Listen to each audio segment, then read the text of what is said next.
Good morning, students. Our topic is about conversion. It is a process of changing unit to another form. Yesterday, we discussed about the English system conversion going to the metric system.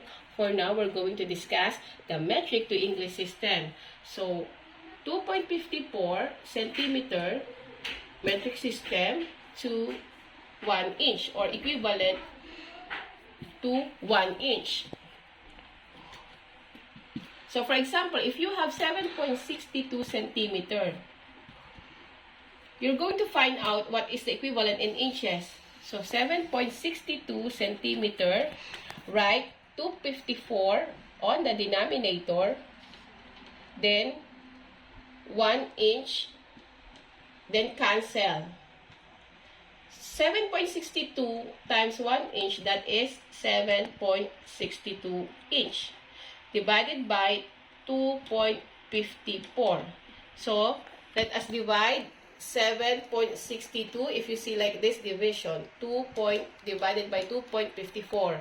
If the denominator has decimal point, move it to the right to make it whole number. So, you move it twice. You have to move this decimal point twice also. So, you can now divide it in a normal way. So, how many 254 are there in 762? You may use the addition.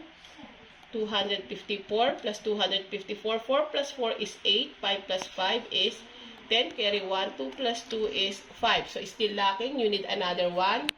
254. 8 plus 4 is 12. Carry 1. 5 plus 1 is 6.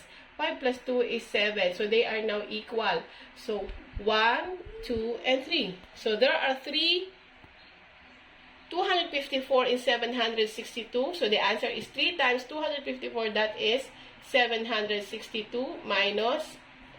So, therefore, 7.62 centimeter is equal to 3 inches. Ay, hindi. Wala pa. Go. 1,270 centimeter is equal to what you're going to find out in inches. So 1,270 centimeter is equal to 2.54 on the denominator to cancel centimeter, then 1 inch. This is the one you're looking for. Cancel the unit. 1,272 times 1, that is 1,270 inch or inches divided by 2.54. So, 1,270 divided by 2.54.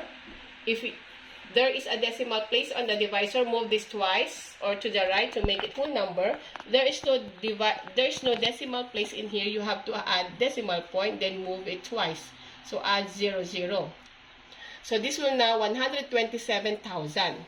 So, how many 254 are there? In 1? None. How many 254 in 2? None. How many 254 in 7? 127? None. How many 254 in 1,270? So, you may multiply 254 times 5. 5 times 4 is 20. 5 times 5 is 25 plus 2. 27. 5 times 2 is 10 plus 2. That is 1,270. So, the answer here is 5. 5 times 254 is 1,270. Subtract it. That is 0. Bring down 0. How many 254 are there in 0? That is 0. 0 times 254, that is 0. Then bring down another 0. How many 254 in 0? That is 0. 0 times 254, that is 0. So, therefore, 1,270 centimeter is equal to 500 inches.